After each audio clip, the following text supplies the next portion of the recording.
എന്താ എന്താ ഇവിടെ? സുഗതനെ നശിപ്പിക്കാൻ ഈ മഹാഭാവി കൂടോത്രം ചെയ്ത് കുഴിച്ചിട്ടു.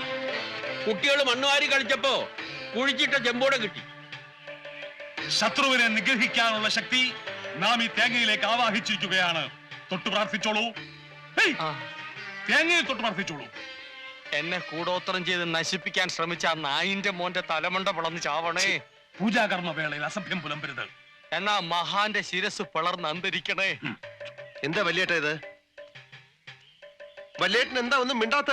അവനിനി മിണ്ടൂല. അവനിനി ജീവിതത്തിൽ ആരോടും മിണ്ടൂല. ഈ പൂജ സുനാമണി കഴിഞ്ഞ് തേങ്ങ നിലത്തെറിഞ്ഞുടയ്ക്കുമ്പോ ഇവന്റെ തല പൊട്ടിത്തെറിക്കും.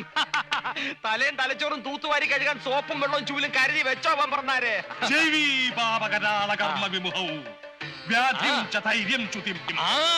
കൂടോത്രം ചെയ്തവൻ ഈ പരിപാടി കഴിയുമ്പോ വിവരം അറിയുമെന്നാണ് ചേർക്കോണ സ്വാമി പറയുന്നത്. പറ സ്വാമി, പറ പറ സ്വാമി പറഞ്ഞോ. പ്രജ്ഞസ്വച്ഛമന പരാക്രമ ഗുണാൻ വൈരിക്ഷയ പ്രത്യർത്ഥി. കേട്ടോ, ആക്രമിക്കാൻ വന്നവൻ ക്ഷയരോഗം വന്ന് കൊരച്ചു ചാവുമെന്ന്. ഇപ്പൊ പറഞ്ഞോ ഏതവനാ ചെയ്തെന്ന്.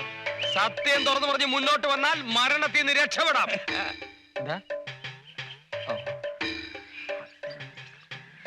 എടാ, ചേർക്കോണം സ്വാമിയോട് വാശി വേണ്ട. നീ അങ്ങോട്ട് സമ്മതിച്ചേക്ക്. വെറുതെ ഭാര്യയും കുഞ്ഞുങ്ങളെ അനാഥരാക്കണേ എന്തിനാ? നിങ്ങൾ അങ്ങ് സമ്മതിച്ചേക്ക്. നീ സമ്മതിക്കണ്ടടാ. സമ്മതിച്ചാ നിന്റെ തല പൊട്ടിത്തെറിക്കുന്ന കാണാൻ എനിക്ക് പറ്റില്ല. ഭഗവാനെ, സൂര്യാദിഗ്രഹങ്ങൾ വീരത്തിലും രാഹുകേതുക്കളാകുന്ന അനിഷ്ടഭാവനാഥന്മാരോടും കൂടി നിൽക്കുന്നതായിട്ടാണ് കാണുന്നത്. അതെ, അവൻ അവിടെ തന്നെ നിൽക്കുകയാണ് എന്നെ നശിപ്പിക്കാൻ, എന്നെ കുളം തോട്ടാൻ. പക്ഷെ നടക്കില്ല. അതിനു മുമ്പേ പൂച്ചു പുറത്തായി.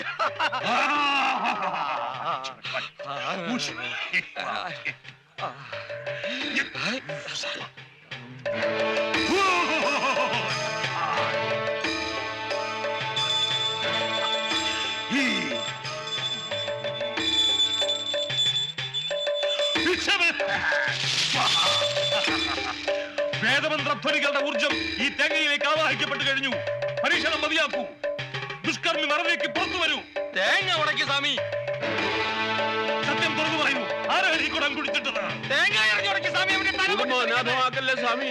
അരുത്. ഭാവിക്ക് പശ്ചാത്തപിക്കാൻ ഒരു ചെറുപഴുതുകൂടി. അന്തസ്സായി തെറ്റു തുറന്നു പറയൂ. നാം വെറുതെ വിടാം. വെറുതെ വിടാൻ പറ്റില്ല. മന്ത്രവാദി ചതിക്കല്ലേ. ഈ തേങ്ങയും തലയും അണ്ടകടാഹങ്ങളും ഞെട്ടിച്ചുകൊണ്ട് പൊട്ടിച്ചതിന് മുമ്പ് ഉണ്മ തുറന്നു പറഞ്ഞോളൂ. ഇനിയും ക്ഷമിക്കാനാവില്ല. പൊട്ടിക്കണോ എങ്കിൽ അനുഭവിച്ചു. ഞാൻ പൊട്ടിക്കാൻ പോകുന്നു. ഇപ്പൊ പൊട്ടിക്കും.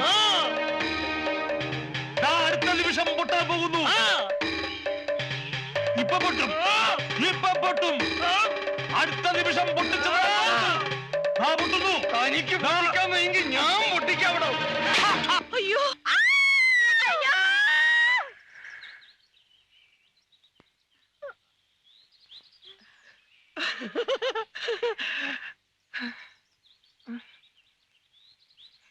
എല്ലാവരും ഒന്ന് നോക്കിയേ.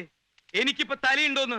ആരുടെ തലയാണോ പൊട്ടിത്തെറിച്ച്? തന്റെ അപ്പൂപ്പന്റെയോ? താനെന്തിനാണോ എന്റെ തേങ്ങ മേടിച്ചുടച്ചത്? Bloody fool. തേങ്ങ ആരോടച്ചാലാത്താടാ? എന്നാ തനിക്ക് തേങ്ങ മേടിച്ച് ഉടച്ച പോരായിരുന്നോ? എന്നെ എന്തിനാണോ വിളിച്ചത്? നിർത്ത്. നിങ്ങൾ തമ്മിൽ തലതല്ലി പൊളിക്കണ്ട. ഞാനൊരു സത്യം പറയട്ടടാ പട്ടി. ആരാണ് ഇവിടെ കുഴിച്ചിട്ടതെന്ന് അറിയോ? ഞാൻ പറയാം. കേക്കണോ കാരണോരെ? കേക്കണോടാ. ഞാൻ പറയാം. ഞാൻ തുറന്നു പറയാം. ഞാനാ ഇതിവിടെ കുഴിച്ചിട്ടത്. ഓടോ. ഇത് മാത്രല്ല, ഇതുപോലുള്ള മാരക മന്ത്രത്തകിടുകൾ ഈ വീടിന്റെ പല ഭാഗത്തും ഞാൻ കുഴിച്ചിട്ടിട്ടുണ്ട്. കണ്ടുപിടിക്കാൻ എത്ര വലിയ മന്ത്രവാദി വന്നാലും ഒന്നും നടക്കില്ല. 5 പ്രാവശ്യം നീയോ നിന്റെ കുടുംബമോ അതിനെ മറികടന്നാൽ ദേഹമാസകലം പുണ്ണ് പിടിച്ച് പഴുത്ത് പുഴുത്ത് ദ്രവിച്ചിട്ടാവും. കൂടോത്രം ചെയ്തവരെ ശിക്ഷിക്കാൻ ഇന്ത്യൻ ഭരണഘടനയിൽ വകുപ്പിലിട പുല്ലേ. അയ്യോ ചേട്ടാ, ചേട്ടാ, അവിടെ നിൽക്കാൻ എവിടെ നിൽക്കാൻ? ഇതെങ്ങോട്ടായി കിടന്ന് പായുന്നത്? വീട്ടിൽ ആരുമില്ല കുഞ്ഞെ. അതുകൊണ്ട് കിടന്ന് ഓടൂ. സത്യം പറയണം, തേങ്ങ അടിച്ചപ്പോ നിങ്ങൾ എന്തിനാ കിടന്ന് നിലവിളിച്ച്? അയ്യോ അത് പിന്നെ ആ, പേടിച്ചിട്ട്. ഞങ്ങൾ ആരും പേടിച്ചില്ലല്ലോ. എനിക്ക് വയസ്സായില്ലേ. ദേ, വയസ്സായെന്നൊന്നും ഞാൻ വിചാരിക്കില്ല. പോലീസ് സ്റ്റേഷനിൽ കൊണ്ടു കയറ്റി ഇടിച്ച ഷേപ്പ് ഞാൻ മാറ്റിക്കും. അയ്യോ നിങ്ങളല്ലേ അതവിടെ കുഴിച്ചിട്ട്? അല്ലേ അല്ല അല്ലേ അല്ല അല്ലേ? അതെ. എന്തിനാ ആര് പറഞ്ഞിട്ടാ? കുഞ്ഞിന് വേണ്ടിയാ. കുഞ്ഞു പറഞ്ഞിട്ടാ ഞാനിതൊക്കെ ചെയ്തത്. ഇനി ഒരിക്കലും ഞാൻ കുഴിച്ചിടത്തില്ല.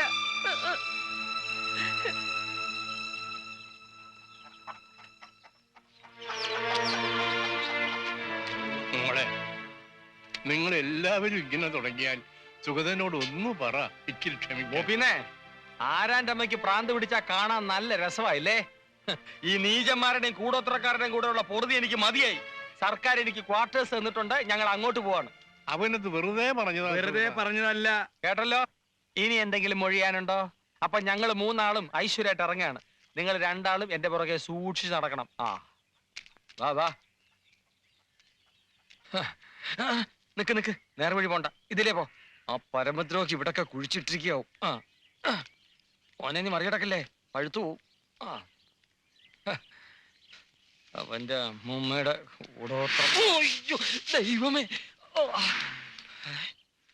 എടോ കുറുപ്പേ, എന്നെങ്കിലും ഏതെങ്കിലും കേസിൽപ്പെട്ട് നിന്നെ എന്റെ കസ്റ്റഡി കിട്ടും. അത് ഉറപ്പാ.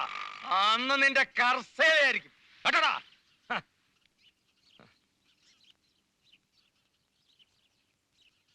കഴിഞ്ഞോ?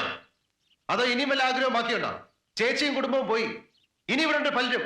എല്ലാരും തമ്മിലടിപ്പിച്ച് ഈ കുടുംബത്തിന്റെ സ്വസ്ഥത പൂർണ്ണമായി നശിപ്പിച്ച നിനക്ക് സമാനാവോ? നിന്നെപ്പറ്റി എല്ലാം അറിയാമെന്ന് ഞാൻ അഹങ്കരിച്ചിരുന്നു. കോമൺ സെൻസ് ഇല്ലാത്ത ചന്ത പെണ്ണുങ്ങളെ പോലെ നീ ഇത്രമാത്രം അതപ്പതിക്കുമെന്ന് ഞാൻ ഒരിക്കലും വിചാരിച്ചില്ല. ഞാൻ അങ്ങനെ അതപ്പതിച്ചിട്ടുണ്ടെങ്കിൽ അത് സേതുവേട്ടന്റെ കൂടെ വന്നതിന് ശേഷം. ഇപ്പൊ പറഞ്ഞല്ലോ, ഞാനാണ് അവരെ തമ്മിൽ അടുപ്പിച്ചതെന്ന്. മുഖത്തോട് മുഖം നോക്കിയാ കടിച്ചു കീറാൻ നിൽക്കുന്ന ഇവരെ ഞാൻ തമ്മിൽ അടുപ്പിച്ചത്രേ.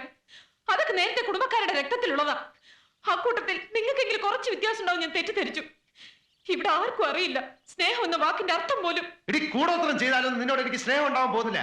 സ്നേഹം തോന്നുന്ന രീതിയിൽ ഇങ്ങോട്ട് പെരുമാറാൻ പഠിക്കണം. എല്ലാരും അത് പഠിക്കണം. നീ ഉദ്ദേശിക്കുന്ന സ്നേഹം എന്തോന്നാ? നേരം വെളുക്കുമ്പോ തൊട്ട് രാത്രി വരെ നിന്നെ കെട്ടിപ്പിടിച്ചോണ്ട് ആ കട്ടിൽ കിടക്കുന്നോ? അതോ നീ പറയുന്ന പമ്പര വിട്ടിത്തരങ്ങളൊക്കെ കേട്ട് ആസ്വദിച്ച് ഒരു മണ്ടനെ പോലെ പൊട്ടിച്ചിരിക്കുന്നോ? കല്യാണം കഴിച്ചുകൊണ്ട് മാത്രം സ്നേഹം ഉണ്ടാവില്ല.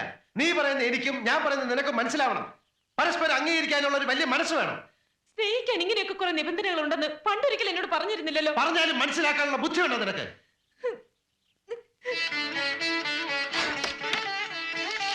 ബുദ്ധിയില്ലാത്ത എന്നെ നീ എന്റെ തേനാണ്, പാലാണ്, ചക്രക്കൊടാണെന്നൊക്കെ പറഞ്ഞ് പുകഴ്ത്തിരുന്ന നിങ്ങൾക്ക് ഇപ്പൊ ഞാൻ ഒന്നിനും കൊള്ളാത്തോളാം.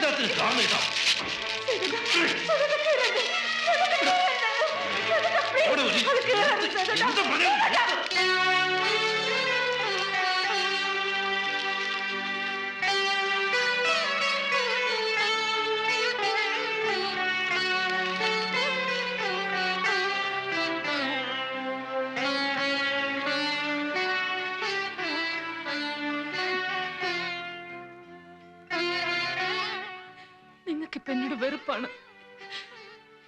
എന്നോ ഒരിക്കൽ നിങ്ങൾ എന്നെ സ്നേഹിച്ചിരുന്നു. അതിന്റെ തെളിവായിരുന്നു ഈ കത്തുകൾ. ഇത് നിങ്ങൾ നശിപ്പിച്ചു. ഇനി എനിക്ക് ഒന്നുമില്ല. ജീവിതം എന്തെന്നറിയാത്ത കുട്ടിക്കാലത്ത് ഞാൻ എഴുതി കൂട്ടിയ ചവറുകളെല്ലാം ഇത്രയും കാലം സൂക്ഷിച്ചതിന് നീ ഒരു മനോരോഗി ആയതുകൊണ്ടാണ്. റിസർച്ച് ചെയ്യുന്ന വിദ്യാർത്ഥികൾ റെഫറൻസ് ബുക്ക് നോക്കുന്ന പോലെ ബാലിശമായി ഞാൻ എഴുതിയ കത്തുകളിലെ വരികളെ കടിച്ചുപോയി കിടക്കാണ് നീ. ഒരിക്കലും അങ്ങനെ എന്തൊക്കെ പറഞ്ഞു എന്ന് വെച്ച് ജീവിതകാലം മുഴുവൻ അതിനെ ഒരു കുരിശാക്കി എന്റെ തലയിൽ കെട്ടിവെക്കാൻ ശ്രമിക്കുകയാണ് നീ. ഇനി എന്നെ കിട്ടില്ല, മനസ്സിലായോ? എല്ലാം എന്റെ കുറ്റമാ. നിങ്ങളുടെ കൂടെയുള്ള ജീവിതം സ്വർഗമായിരിക്കും വെറുതെ ഞാൻ മോഹിച്ചു. ദുഷ്ടനാ നിങ്ങൾ, സ്നേഹമില്ലാത്തവരാ. ചിലപ്പോ നിങ്ങൾക്ക് സ്നേഹിക്കാൻ ഞാനല്ലാതെ വേറെ പെണ്ണുങ്ങൾ കാണുക. ഇത്ര ചീപ്പാണോ നീ? ഇത്ര വൃത്തികെട്ട മനസ്സാണോ നിനക്ക്? നിങ്ങൾ എന്നെ തല്ലി. ഇപ്പൊ എല്ലാം പൂർത്തിയായി. മതി, ഇനി ഞാൻ ജീവിച്ചിരിക്കില്ല. നോക്കിക്കോ. നീ എവിടെയെങ്കിലും ജീവിക്കും, മരിക്കും, എന്തെങ്കിലും ചെയ്യും.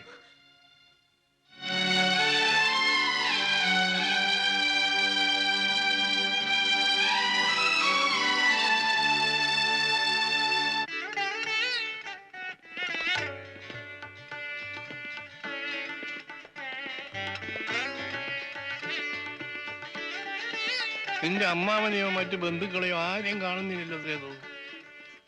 വേണ്ടച്ഛ, എന്റെ ഈ സ്ഥാപനം എന്നും പച്ച പിടിച്ച് കാണണമെന്ന് ആത്മാർത്ഥമായി ആഗ്രഹിക്കുന്ന ഒരാളുണ്ടല്ലോ ഇവിടെ, അച്ഛൻ. അത് മതി, വേറെ ആരും വേണ്ട. രാമകൃഷ്ണ, എല്ലാം റെഡിയല്ലേ? എല്ലാം റെഡിയാണ് സാർ. എന്നാ ശരി അച്ഛൻ.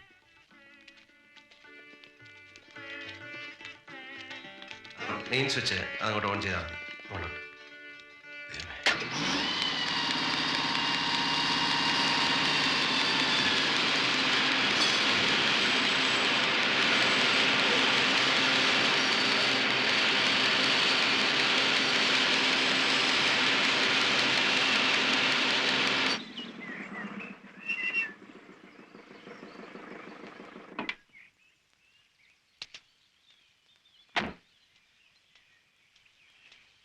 സേതു,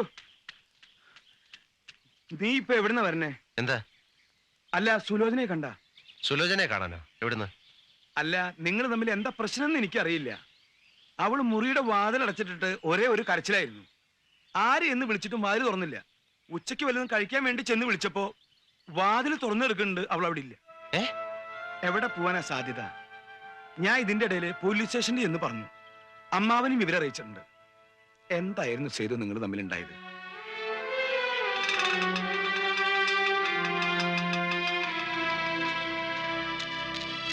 എന്തായി? നമുക്കൊരു അത്യാഹിതം സംഭവിച്ചിട്ടുണ്ടാവില്ല എന്ന് ഊഹിക്കാം. പക്ഷേ ഒരു വിവരം കേട്ടു. എനിക്ക് അവിടം വരെ പോയി നോക്കാനുള്ള ധൈര്യം ഇല്ലാത്തതുകൊണ്ട് ഇങ്ങോട്ട് പോന്നതാ. എന്ത് വിവരം? അവിടെ ഒരു പെൺകുട്ടി വണ്ടിക്ക് തല വെച്ചു എന്ന്.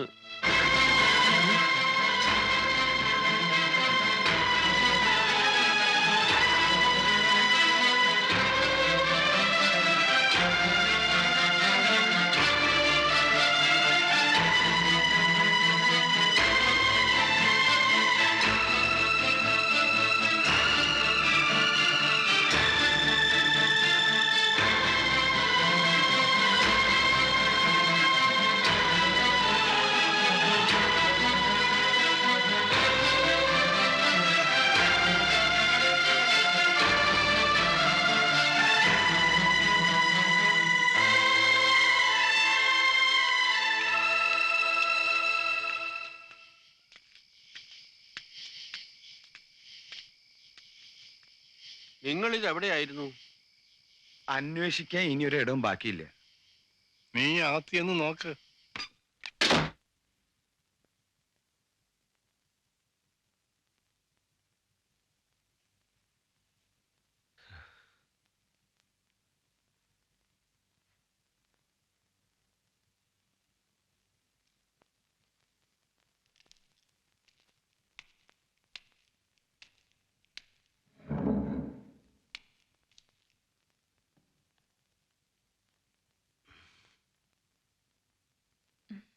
എവിടെയായിരുന്നു? ചോദിച്ച കേട്ടില്ലേ?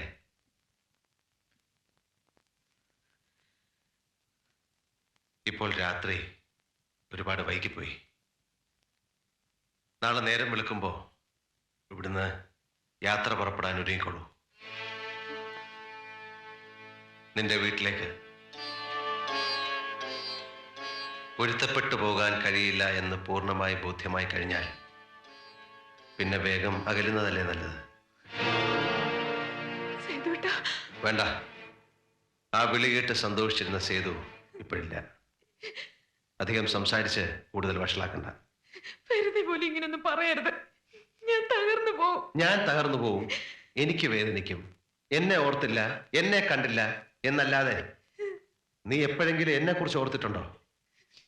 നിന്നെ കാണാനില്ല എന്നറിഞ്ഞത് മുതൽ ഞാൻ അനുഭവിച്ച വേദന, ഞാൻ തിന്ന തീ, നിന്നെ കുറിച്ച് മാത്രം ആലോചിക്കുന്ന നിനക്കത് മനസ്സിലാവില്ല. എന്തായിരുന്നു ഉദ്ദേശം?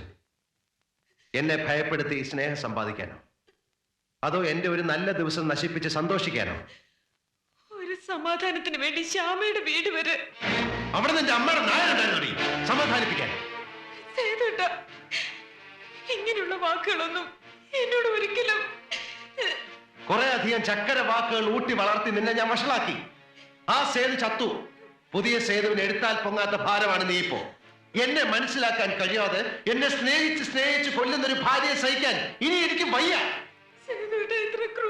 ക്ഷമിക്കണം, ക്രൂരമാണ് അറിയാം.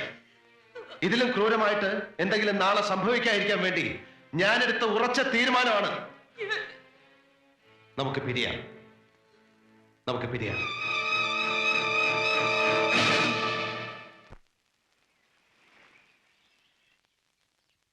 സ്നേഹിച്ച് കല്യാണം കഴിച്ചവരാത്രേ. വർഷമൊന്നും തികഞ്ഞില്ല, ഒന്നിനും ഒരു അർത്ഥമില്ലാന്ന് തോന്നിപ്പോവാ.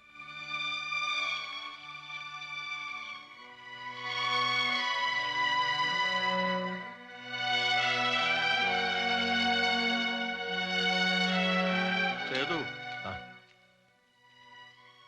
ഞങ്ങൾക്കൊക്കെ വയസ്സായി, നീ ചെറുപ്പമാ. ഒന്നുകൂടെ ഒന്ന് ആലോചിച്ച്. ഇതിലിപ്പോ ആലോചിക്കാനൊന്നുമില്ല അമ്മാവ. എന്റെ ഇഷ്ടത്തിന് ഞാൻ ഇവളെ വിളിച്ചിറക്കി കൊണ്ടുവന്നു. ആ ഇഷ്ടം തീർന്നപ്പോ ഞാൻ തന്നെ ഇവളെ തിരിച്ചുകൊണ്ട് വിടുന്നു, അത്രേ ഉള്ളൂ. സേതു, കുടുംബം എന്ന് പറയുന്നത് കുട്ടിക്കളിയല്ല മോനെ. ഉടുപ്പ് മാറുന്നത് പോലെ തോന്നുമ്പോ എടുത്തിടാനും തോന്നുമ്പോ വലിച്ചെറിയാനും ഉള്ളതല്ല ഭാര്യ. ഉടുപ്പ് മാറുന്നത് പോലെ എന്ന ഉദാഹരണം ഇവിടെ യോജിക്കുന്നില്ല അമ്മാവ. ഞാൻ പറയാം. ക്യാൻസർ വന്ന ഭാഗം ചിലപ്പോൾ ഡോക്ടർമാർ മുറിച്ചു കളയുന്നത് അത് ശരീരത്തിന്റെ മറ്റു ഭാഗങ്ങളിലേക്ക് പടരാതിരിക്കാനാണ്.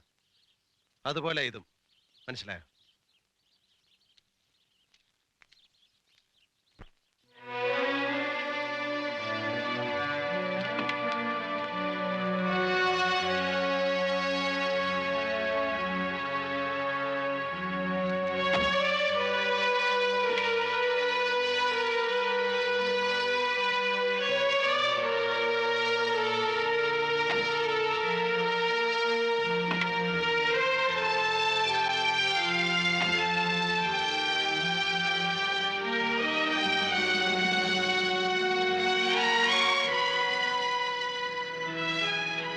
കാലത്തൊന്നും കഴിച്ചില്ലല്ലോ. വല്ലതും വേണേലും എവിടെയെങ്കിലും നിർത്താം. പറഞ്ഞത് കേട്ടോ? ഇടയ്ക്ക് നിർത്തി ഈ യാത്രയുടെ സുഖം കളയണോ? എനിക്കൊരു അപേക്ഷയുണ്ട്. എന്റെ വീട് വരെ സേതുട്ടം വരരുത്. അടുത്തുള്ള വഴിയിൽ എവിടെയെങ്കിലും ഇറക്കി വിട്ടിട്ട് പൊയ്ക്കോളൂ. നമ്മൾ തമ്മിൽ ഇങ്ങനെയൊക്കെ ആയെന്ന് തൽക്കാലം എന്റെ വീട്ടുകാരെങ്കിലും അറിയാതിരിക്കട്ടെ. പിന്നെ പിന്നെ ഞാൻ പറഞ്ഞാ മതിയല്ലോ.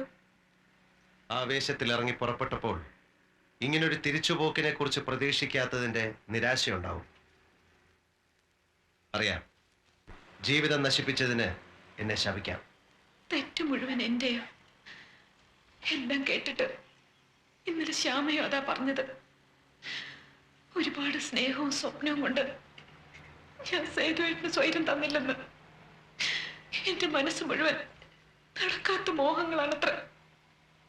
അതൊക്കെ ശരിയാണെന്ന് തോന്നിയോ? എനിക്കറിയില്ല. അതെ, അറിയില്ല. ഞാൻ ഭൂമിയിലും നീ സ്വർഗത്തിലും ജീവിച്ചു. അവിടെ തെറ്റുപറ്റിയത്. ഒട്ടേറെ ജീവിത ദുരിതങ്ങൾക്ക് നടുവിലാണ് നമ്മൾ കഴിയുന്നത്. ഒരു ഗ്ലാസ് ചായ കുടിക്കാൻ വാച്ചഴിച്ചു പണയം വെക്കേണ്ടി വരുന്നവന്റെ മനസ്സിൽ എവിടാ പ്രേമം, എവിടാ സ്നേഹം? ഞാൻ അങ്ങനെ ഒരുത്തനാ. എന്നെ പോലെ ഒരുപാട് ഭർത്താക്കന്മാരുണ്ട്. സ്വന്തം പ്രശ്നങ്ങൾ ഭാര്യയും കുട്ടികളെയും അറിയിപ്പിച്ച് വേദനിപ്പിക്കേണ്ട എന്ന് കരുതി പുകയുന്ന മനസ്സിന് മുകളിൽ ഒരു ചിരിവാരി തേച്ച് നടക്കും. നിവർത്തികേട് കൊണ്ടാ, മനഃപൂർവ്വമല്ല. അത് മനസ്സിലാക്കാൻ ഒരു ഭാര്യയ്ക്ക് കഴിഞ്ഞാൽ അവിടെയാണ് സ്നേഹത്തിന് വിലയുണ്ടാവുന്നത്, ജീവിതത്തിന് ഭംഗിയുണ്ടാവുന്നത്. ഞാൻ നിന്റെ ഭർത്താവ് മാത്രമല്ല, മകനാണ്, ജ്യേഷ്ഠനാണ്, അനുജനാണ്, അമ്മാവനാണ്, അളിയനാണ്. അങ്ങനെ ഒരുപാട് ഉത്തരവാദിത്തങ്ങൾ എനിക്കുണ്ട്. പ്രേമ വിവാഹത്തിലാണ് എന്നും സ്വന്തമാക്കലും പോരാ പോരാ എന്ന തോന്നലുമൊക്കെ കൂടുതലുള്ളത്. വൈകിപ്പോയി എന്നറിയാം. എങ്കിലും എനിക്കെന്റെ തെറ്റുകൾ മനസ്സിലാവുന്നുണ്ട്. വ്യക്തമായിട്ട് മനസ്സിലായോ?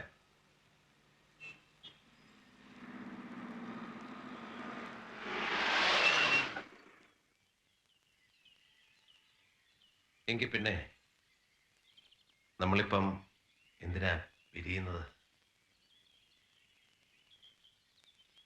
ഒരിക്കൽ പാതി വഴിക്ക് നിന്നുപോയ നമ്മുടെ ആ ഹണിമൂൺ ട്രിപ്പില്ലേ ഊട്ടിക്ക്, അവിടുന്ന് വീണ്ടും തുടങ്ങാം അല്ലേ?